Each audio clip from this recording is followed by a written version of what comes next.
What's up, guys? Kyle here again, and today I wanted to ask the question, are YouTube guitar amp demos really helpful?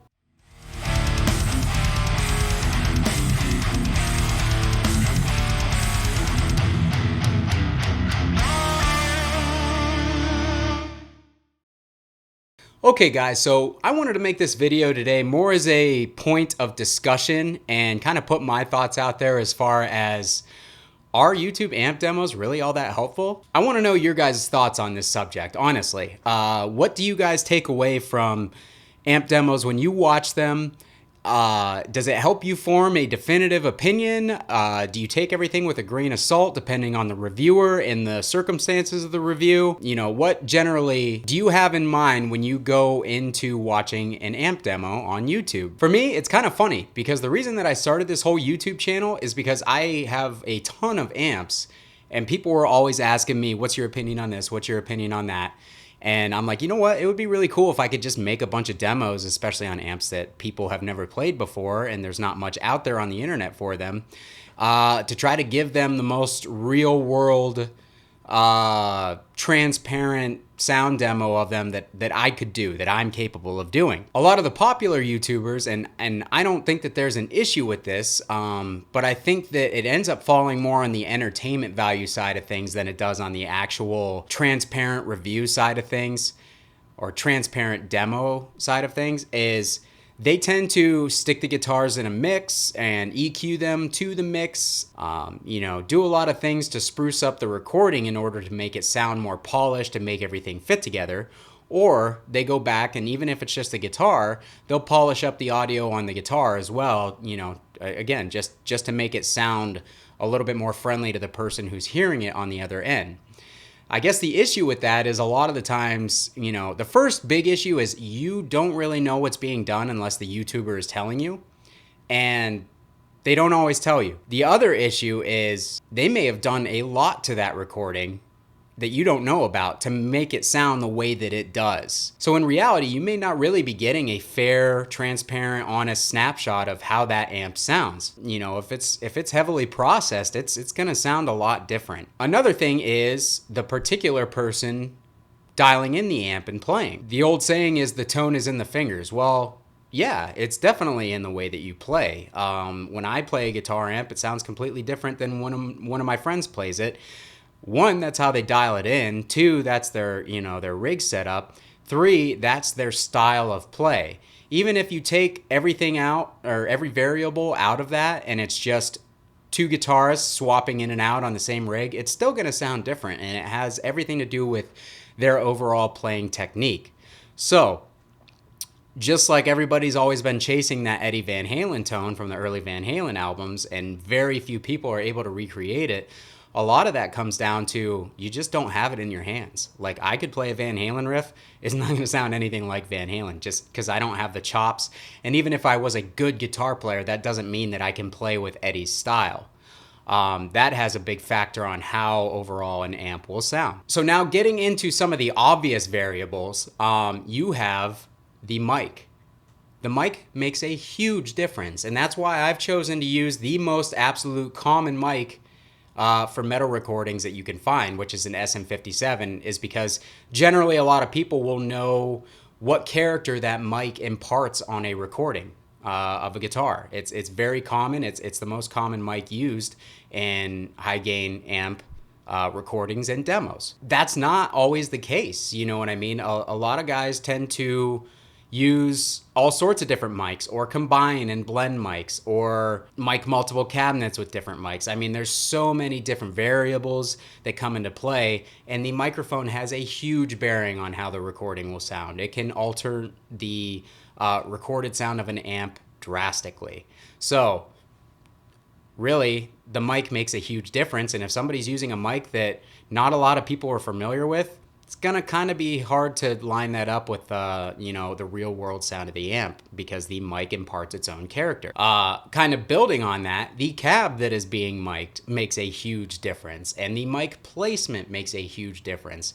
Just a small movement on that mic placement, even if it's a V30 with an SM57, if you don't mic it correctly, I guess I shouldn't say correctly, if you mic it in a way that that doesn't really complement the amp or the speaker, it's not going to sound great. Or even if you do, there's multiple ways to mic that same speaker with that mic and make it sound good. But again, each way that you position that mic, it's going to impart different frequency changes on the recording. So there's that to keep in mind. The speaker makes a massive difference. The cab makes a massive difference. The room that it's recorded in makes a huge difference.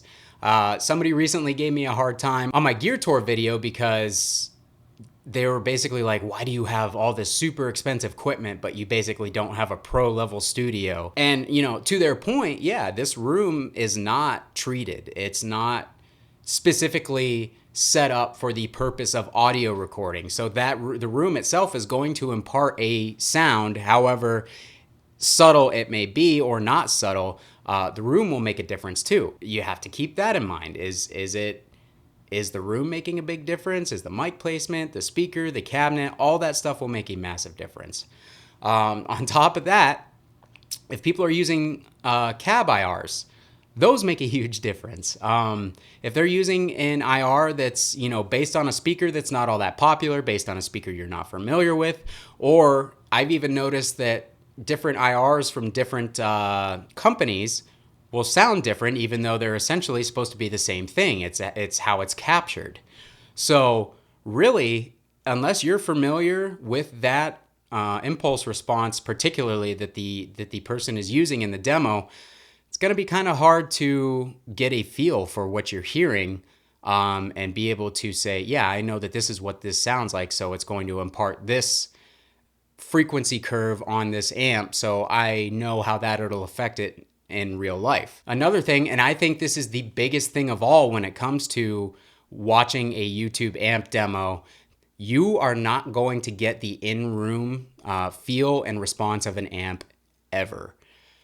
I try my best to tell you guys what I'm hearing in the room and how the amp's responding and everything else. The reason for my reviews being as simple as they are is I want to sit right next to the amp and cab and feel how the amp and the cabinet are reacting in the room so I can describe that to you guys.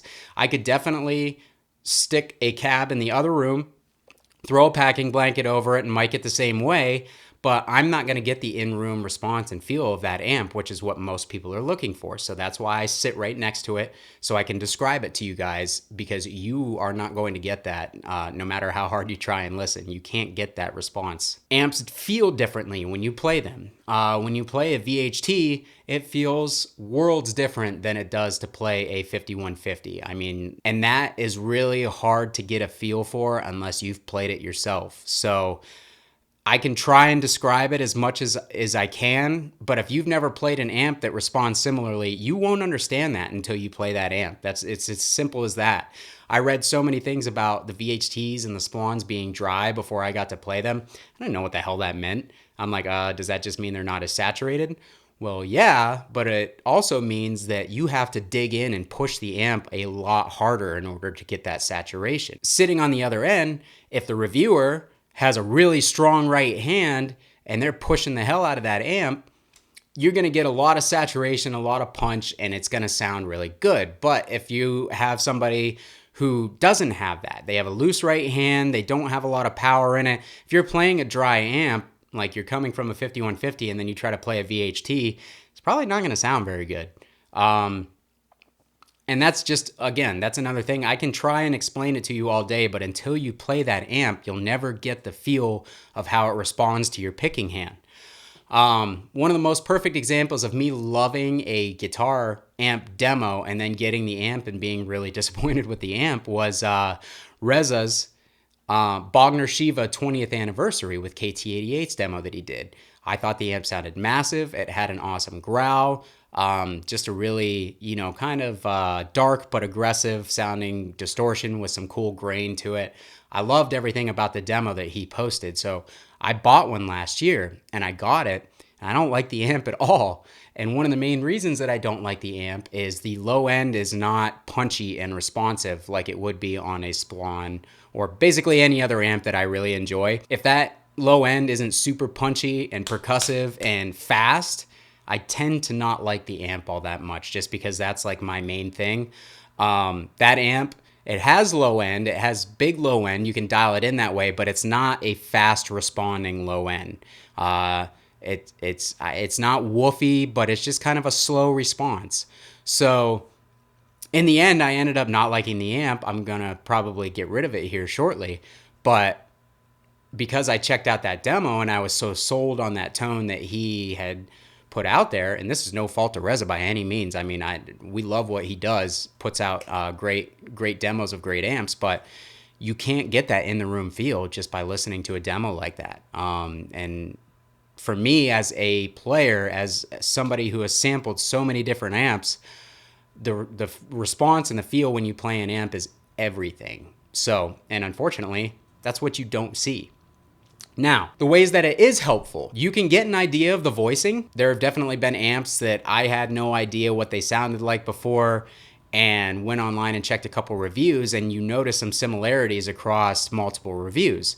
So that really gives you an idea of how the amp is voiced regardless of what's going around or going on around the signal chain as far as the mic, the cabinet, everything else. As long as you can pick out similarities across multiple reviews, that can give you a picture of how the amp sounds voicing wise. So at least you can kind of gather whether that amp will be for you or not as far as the voicing. The other thing is, if there are people out there, and I'm not giving myself props by any means, I just thought that this was the best way to do it because I enjoy it, is if the YouTube reviewer is telling you what they're hearing, what they're feeling, that's helpful as well, because there are things that you're not going to pick up on just by listening to the audio track. So that, in my opinion, is massively helpful from a reviewer. You still have to take it with a grain of salt because everybody describes everything differently too. Everybody hears everything differently, but that's at least a start to get you on the right track to how the amp might feel in the room. That's another thing that I really need to touch on is everybody hears everything differently. There's a couple people in a couple groups who every time they post, and I'm not being an asshole, I'm just being honest, it's every time they post, everything they describe about an amp is the exact opposite of my experience.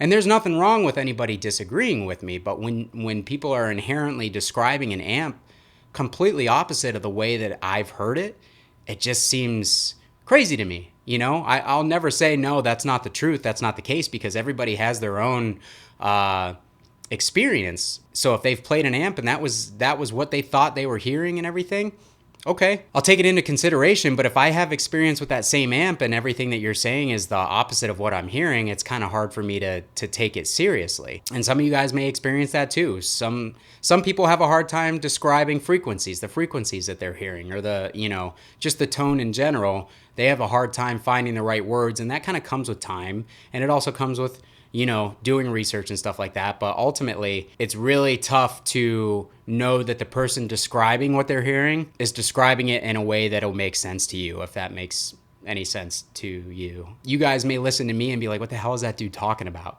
And that's perfectly fair, because the way that I describe things may be differently than the way that you describe things. So again, pretty much everything has to be taken with a grain of salt when it comes to this stuff. Like I said, if you hear demos and you consistently hear demos that sound good and the voicing is similar across those demos, that gives you a pretty good snapshot of how the amp is going to sound. But really, don't form your opinion on an amp until you play it. Okay, that's a big thing that I've seen recently, especially with the Badlander.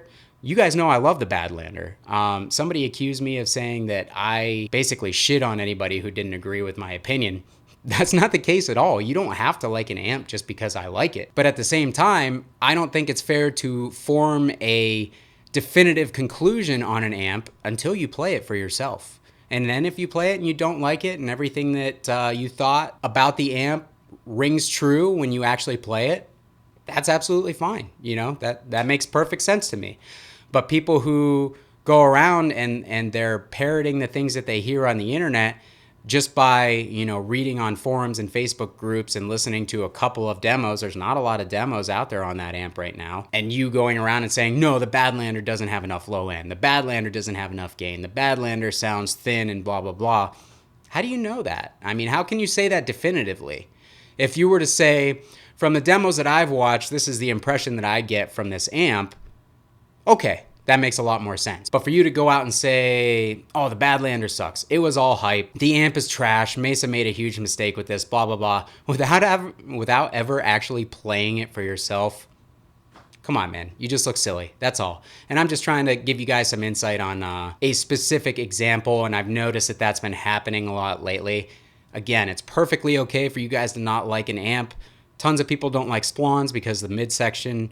Tons of people don't like EVH because they're overly compressed. You know, you have to find your tone, and part of finding your tone and knowing whether you're going to like an amp at all is playing it for yourself. So, in conclusion of this huge rant, are YouTube amp demos really helpful? Yes and no. Yes, you can get a good idea of the voicing of an amp and certain functions and features of it, for sure. No, you can't really form an opinion on the amp until you try it, because there are a lot of things that do not come through in a YouTube audio review. Even if somebody's explaining to you what they hear, sometimes you don't always know what that's going to be like until you try it. So just something I wanted to talk about for today. Let me know your guys' thoughts. You guys think I'm completely wrong on this? That's fine. Tell me what you're looking for when you go into an amp demo, like what it is that you think that you're going to get out of it, because I'm genuinely curious. I think it'll help me possibly make better reviews. And just from a conversation standpoint, I'd like to see where everybody stands, because everybody seems to have their own point of view on it. So anyways, hope you found this helpful. If you want to punch me in the face like the guy in the Mesa forum, feel free. I don't mind. But anyways, Kyle here again. We'll see you guys next time.